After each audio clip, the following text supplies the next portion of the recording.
عبداللہ بن عتبہ نے وہ ابن عباس رضی اللہ عنہما سے، بے شک اللہ کے رسول صلی اللہ علیہ وسلم کان یسدل شعرہ، آپ اپنے بالوں کو سیدھا رکھتے تھے، وکان المشرکون یفرقون رؤوسہم، اور جو مشرک تھے وہ اپنے سروں کی مانگ نکالا کرتے تھے، وکان اہل الکتاب یسدلون رؤوسہم، اور جو اہل کتاب تھے وہ اپنے بالوں کو سیدھا رکھتے تھے، وکان رسول اللہ صلی اللہ علیہ وسلم یحب موافقۃ اہل الکتاب،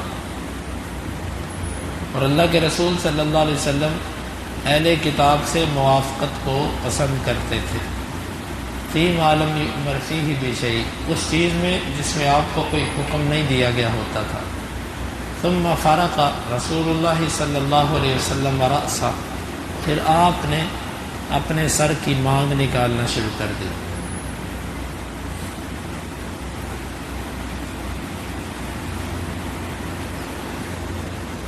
امام بخاری رحمۃ اللہ علیہ اللہ کے نبی صلی اللہ علیہ وسلم کا حلیہ بیان کر رہے ہیں، آپ کا ظاہری حلیہ کیسا تھا۔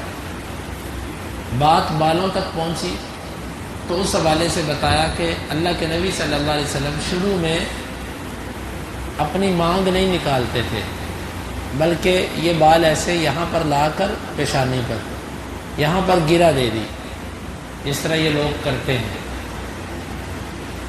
اہل کتاب کی طرح، یعنی آپ صلی اللہ علیہ وسلم بالوں کو مانگ نہیں نکالتے تھے۔ پھر اس کے بعد آپ نے مانگ نکالنا شروع کر دی۔ مانگ فرق کسے کہتے ہیں؟ اس بارے میں بعض لوگ یہ کہتے ہیں کہ درمیان سے مانگ نکالنے کے حوالے سے کوئی حدیث نہیں ہے، اس لیے سائیڈ سے نکالی جائے یا جس طرف سے بھی نکالی جائے وہ مانگ ہے۔ اللہ عالم الصواب، یہ بات درست معلوم نہیں ہوتی، کیونکہ حدیث کے اندر آتا ہے کہ قرب قیامت دجال جب آئے گا تو وہ اس مومن آدمی کو پکڑے گا جو اس کے سامنے کلمہ حق کہے گا، اور حدیث کے لفظ ہیں کہ وہ اس کی مخرق، اس کی مانگ نکالنے کی جگہ پر ایسے تلوار مارے گا اور اس کے 2 ٹوٹے کر دے گا۔ تو ظاہر بات ہے یہ مانگ درمیان سے نکلے تو بندے کے 2 ٹوٹے بنتے ہیں، اگر یہاں سے نکلتی ہو تو یہاں سے خود سوچے کہ یہ درمیان نہیں بنتا۔ اس حدیث کو سامنے رکھیں اور اس کو ملائیں تو اشارہ اسی طرف جاتا ہے، درمیان سے مانگ نکالنا۔ اور اگر ہم عمل بھی دیکھیں، اہل علم کا عمل یہی چلا آ رہا ہے، درمیان سے مانگ نکالنا۔ سائیڈ سے مانگ نکالنے کا جو ہم دیکھتے ہیں کہ وہ ہم مسلمانوں میں وہ طریقہ رائج نہیں ہے، الا یہ کہ وہ لوگ جو اس معاملے کی اتنی پرواہ نہیں کرتے وہ سائیڈوں سے مانگ نکالتے ہیں۔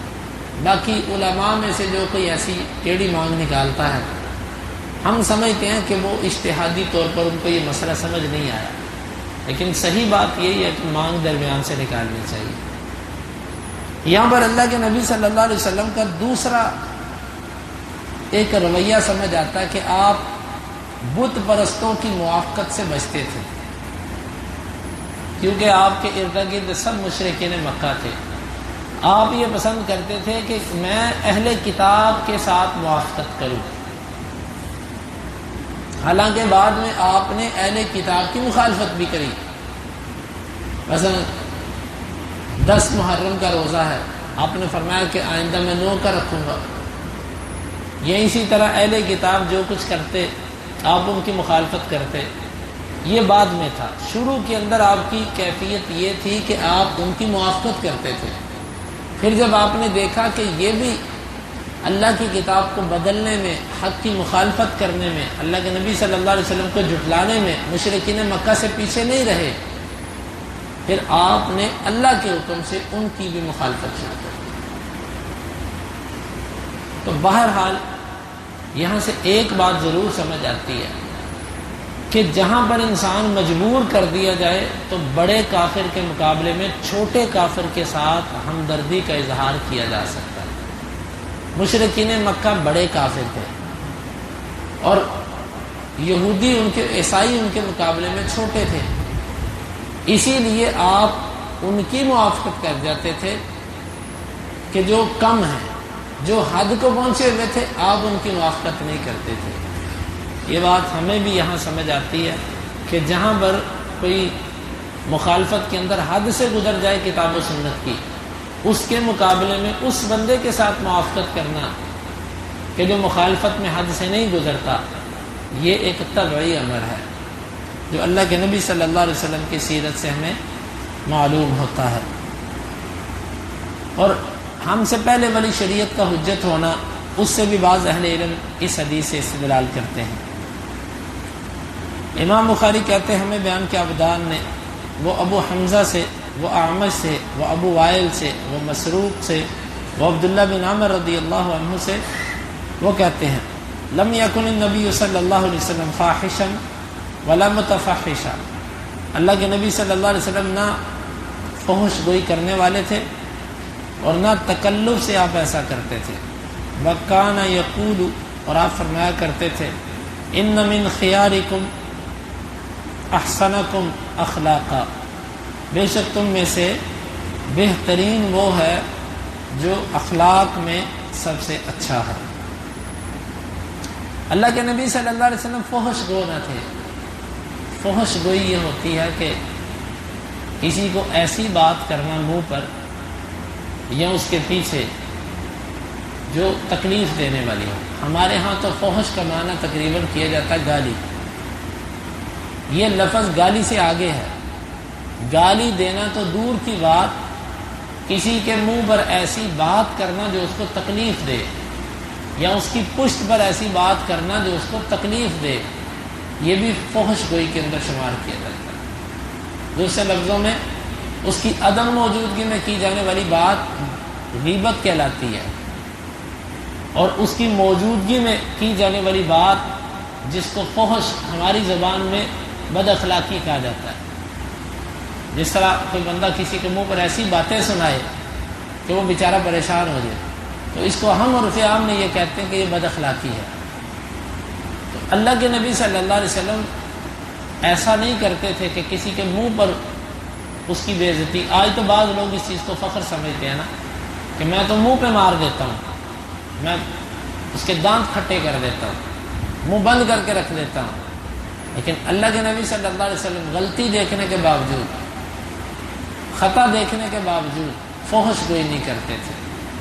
سمجھانا ہو تو اچھے طریقے سے بات کر دینا اور ہوتا ہے، لیکن کسی کو تنزن بات کرنا، شرمندہ کرنے کے لیے بات کرنا، یہ فحش گوئی میں آتا ہے۔ ولا متفحشہ، متفحش کا معنی یہ ہے کہ تکلف کے ساتھ، ایک بندے کی عادت نہیں ہے ایسا کرنا لیکن کرنا تکلف سے۔ جس طرح بعض لوگ ہوتے ہیں وہ گالی نہیں دیتے لیکن وہ گندے لوگوں کی صحبت میں بیٹھتے ہیں تو ان کے ساتھ اظہار کرنے کے لیے ایک دو گالیاں نکال دیتے ہیں۔ یا بعض لوگوں کی عادت نہیں ہوتی کہ غلط کام کرنا، لیکن ایسی صحبت میں بیٹھ کر تکلفاً غلط کام کرتے ہیں تاکہ چلو یہ دوست ہمیں سمجھے میں بھی ان جیسا ہوں۔ یہ ہوتا ہے متفحش، یعنی کہ کبھی کبھار کسی کی موافقت کی وجہ سے ایسا غلط اقدام کرنا۔ اللہ کے نبی صلی اللہ علیہ وسلم نہ فحش گوئی کرتے تھے اور نہ آپ صلی اللہ علیہ وسلم تکلف سے ایسا کبھی کرتے تھے، یعنی کبھی کبھار بھی آپ کی مزاج نہیں تھا۔ اور آپ فرمایا کرتے تھے کہ تم میں سے سب سے بہترین وہ ہے جو اخلاق میں سب سے اچھا ہے۔ اخلاق، اور اخلاق کسے کہتے ہیں؟ اخلاق کہتے ہیں احتمال الاذى۔ احتمال الاذى کا مطلب ہوتا ہے کسی کی تکلیف کو برداشت کرنا۔ کسی نے تکلیف دی آپ کو، آپ اس کو برداشت کرتے ہیں۔ اور دوسرا ہے کف الاذى، دوسرے کو تکلیف دینے سے رک جانا، اس کی تکلیف برداشت کرنا اور اس کو تکلیف دینے سے رک جانا۔ اور تیسرا ہے بذل الندى۔ بذل الندى یہ ہوتا ہے کہ آپ کے پاس کسی قسم کی خیر موجود ہے اس کو لوگوں تک پہنچاؤ، کسی کو جا کے خود مشورہ دو، کسی کی خیر خواہی کرو، کسی کے ساتھ مدد کرو۔ آج لوگ کہتے ہیں مجھے کیا ضرورت ہے کسی کے معاملے میں ٹانگ اڑانے کی، ٹھیک ہے وہ جانے، اس کا کام جانے۔ خود خوش اخلاقی یہ ہوتی ہے، اچھا اخلاق یہ ہوتا ہے کہ آپ دیکھ رہے ہو کہ آپ کا مسلمان بھائی اس سے نقصان اٹھائے گا، آپ خود اس کے پاس چلے جائیں۔ اور چوتھی چیز طلاقۃ الوجہ، مسکراتا چہرہ۔ اہل علم نے اچھا اخلاق 4 چیزوں کو شمار کیا: کسی کی تکلیف برداشت کرنا، کسی کو تکلیف دینے سے رکے رہنا، جس قسم کی خیر اور بھلائی آپ کے پاس ہے اس کو لوگوں پر نچھاور کر دینا، اور مسکراتا چہرہ رکھنا۔ یہ اچھا اخلاق۔ آپ نے فرمایا تم میں سے سب سے بہترین وہ جس کا اخلاق اچھا ہے۔ یعنی انفرادی عبادات ایک طرف رہ گئی، نماز روزے ایک طرف رہ گئی، سب سے بڑی چیز آپ نے جس کو قرار دیا وہ اچھا اخلاق ہے۔ لیکن اس کا یہ مطلب نہیں ہے کہ آپ فرائض کو چھوڑ کے کہو کہ جی اخلاق اچھا کر لو تو اتنے کافی، بلکہ جو اللہ کے حق ادا نہیں کرتا وہ اچھے اخلاق والا کیسے ہو سکتا ہے؟ لیکن اتنا ہے کہ اللہ کے حقوق کے ساتھ ساتھ ان چیزوں کا جو خیال کرتا ہے وہ سب سے اچھا ہے۔ اللہ تعالی ہمیں ایسا عمل اختیار کرنے کی توفیق دے۔ اور اللہ کے نبی صلی اللہ علیہ وسلم کے بارے میں تو ایسی بہت ساری احادیث آتی ہیں کہ آپ صلی اللہ علیہ وسلم کا لوگوں کی طرف سے تکالیف کو برداشت کرنا، ان کو تکلیف دینے سے رکے رہنا، اور بے شمار اس کی مثالیں ہیں۔ اللہ ہمیں ایسا اخلاق اپنانے کی توفیق عطا فرمائے۔ اللہم انفعنا بما علمتنا وعلمنا ما ينفعنا وزدنا علما وآخر دعوانا ان الحمد للہ رب العالمین۔ حدیث نمبر 3558 اور 59۔